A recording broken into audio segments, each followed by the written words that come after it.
What's going on, guys? Welcome back to WWE Network and Chill, where I, Graham Jason Matthews, break down all the original content I watch on the WWE Network. Today we're talking the latest episode of WWE Break It Down featuring Ricochet. They haven't done one of these episodes in a while. The last one featured Trish Stratus, and I forgot how long that episode was, and I think the McIntyre and Kevin Owens ones that went up a few months ago in January and February, respectively, weren't all that long. This episode is only around 12 minutes. So on the shorter side, it's definitely well worth the watch. It's one of the more underrated shows, I would say, on the network, and that they break down a lot of their past matches, memorable moments, and it's a lot of fun. And Ricochet specifically had a lot of these matches, of course, in the last 2 years. All of them happened within his WWE run since 2018 and are well worth rewatching again. The first match he breaks down is the Velveteen Dream NXT Chicago match. NXT Chicago 2 match, to be specific, from June of 2018. And I remember this match very fondly. I think actually of the 5 matches, let me see here, of the 5 matches they break down on this episode, I was actually in attendance for 3 of them. This one being the first of the bunch, from NXT TakeOver Chicago 2, June of 2018. The feud was great. This was Ricochet's first real feud in NXT. Dream, I think both guys actually, I was going to say specifically Dream, but both guys were coming off that great ladder match to crown the inaugural NXT North American Champion to take over New Orleans in April of 2018. And it just kind of seemed logical for them to kind of embark on a feud of their own coming off of that event, going into TakeOver Chicago 2. The feud was great. The match was even better. Ricochet called it one of his favorite feuds to this day, and how he loved the fact that it was organic, and that really helped him with promos, because he's never really been known as a great talker, which is true.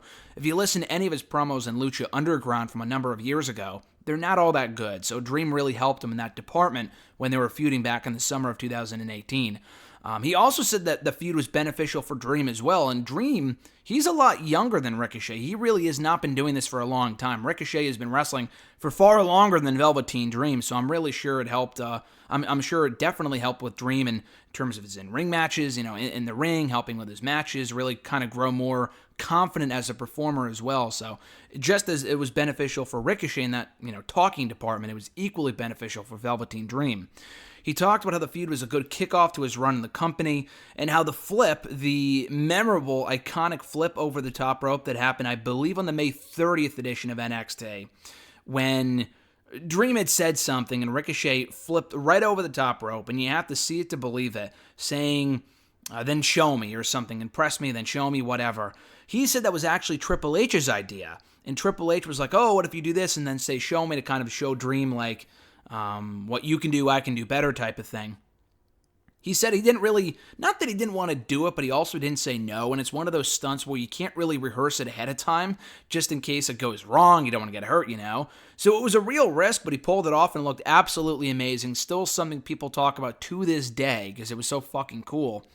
He said that he puts more pressure on himself than anyone else, and getting the praise from The Rock for himself, and Velveteen Dream around that time getting praise from John Cena, really motivated them to go out there and put on a better match for the people, and it got more eyes on them as a result. The next match they break down is the Adam Cole NXT North American Championship match, another match I was in attendance for, from TakeOver Brooklyn 4, that same summer in August of 2018. So while the Dream match is still one of the favorite feuds he's ever had, that Adam Cole match in Brooklyn is still one of his favorite matches he's ever had. He calls Adam Cole a very close friend of his, and both guys kind of go out of their way to make the other one look good in their matches. And he said it was actually nerve-wracking to face Adam Cole, and I'm glad he brought this up, because Adam Cole is so popular.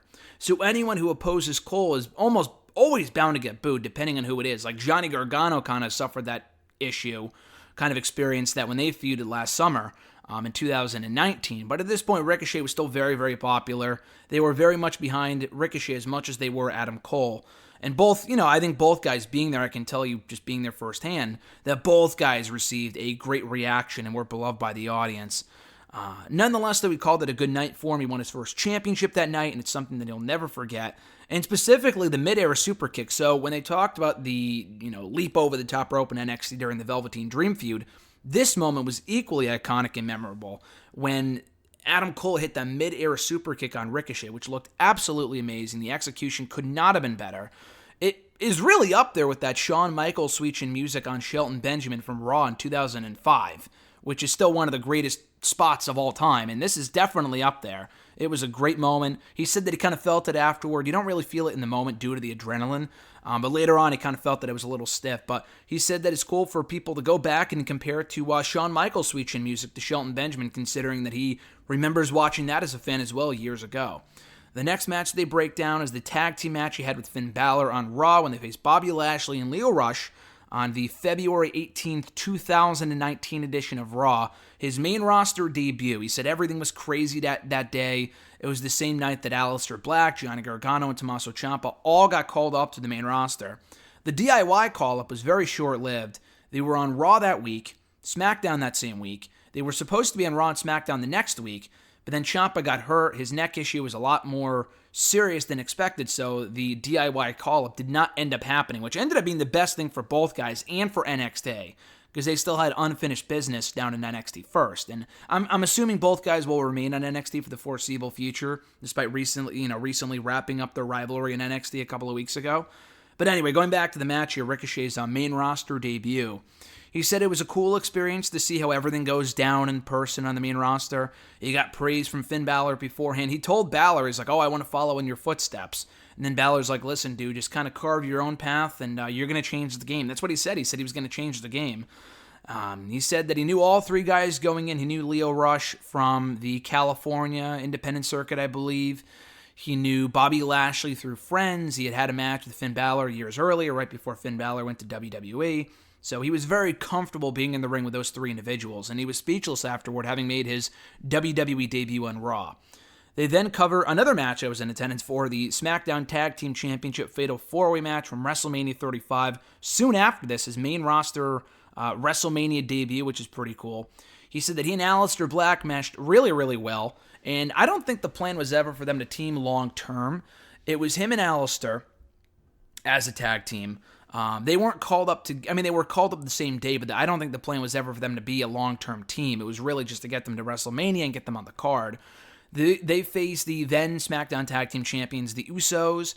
They had Rusev and Shinsuke Nakamura in there, which was completely random. And then, who was the other team? Not the Revival. It wasn't the Hardy Boys. They were on the fucking kickoff show, which was random. Oh, it was the Bar. So it was those four teams vying for the championships. But going back to the Aleister Black team, they meshed really well, both their styles and their characters. Different, but similar. And it was a dream come true, a dream come true for both men to be at WrestleMania so soon into their main roster runs. And he thought they did really, really well. They actually showed footage of them, getting pumped up and getting ready for WrestleMania. I think the footage they included in the 24 on WrestleMania 35, or I believe that's where I saw the footage from before, if this was, assuming this has been run before and this wasn't completely original footage.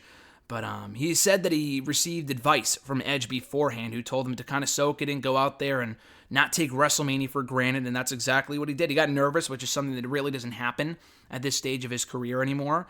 But he went out there, took a mental picture, and really soaked in what WrestleMania was all about. He said, that's what it's all about for me, and then he went out there and put on a performance for the WWE Universe. He says doing that is what fuels him. And then the last match they examine here is the match that he had with AJ Styles, the first match he had with AJ Styles under the WWE banner on the July 1st edition of Monday Night Raw in 2019. That was right after he became United States Champion. Was it the first match or the second match? I don't remember. They had a match on Raw. I don't know if it was the night after Stomping Grounds. It was definitely around that point. I feel like this was the match. I feel like they had a match right after Ricochet won the title that AJ won. And then they had a match, the U.S. Championship on Raw, that Ricochet won. This may have been the second match. I don't remember. Either way, he said they had a match 5 years earlier, actually, for House of Glory, a very well-known promotion here in the Northeast, in 2014. And he didn't want to mess it up then, and he didn't want to mess it up now, because he calls AJ Styles a measuring stick for success everywhere that AJ's been, whether it be Ring of Honor, New Japan, Impact, and now WWE. And he said being the United States Champion for him was a dream come true, which, again, he says that for a lot of things on this episode, but it really is because he's a fan at heart. He said that being the champion was very important to him, as was the match itself, and it meant the world to him to be put in that position alone to shine and really thrive as a singles champion. And while it was short-lived, it's something that he'll never forget.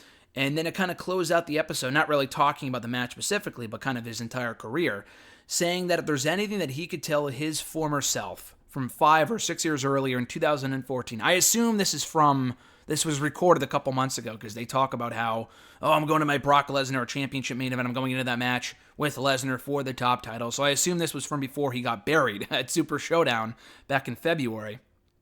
But he says that he would tell himself to just enjoy the ride, and that in the ring, in his mindset and his work ethic, all that stuff is still the same now as it was then, except for the fact that he would just advise himself to enjoy the ride. So I thought overall this was a great episode of WWE Break It Down. Again, on the shorter side, this review is probably longer than the episode itself, and it isn't, but we're closing in on the time. It clocks in at around 12 minutes, so it's well worth the watch, especially for the matches that you probably haven't seen in a while. The matches with Dream and Adam Cole, all those matches from NXT were great. His main roster run hasn't exactly been amazing. He has been U.S. champion. He has been semi-successful.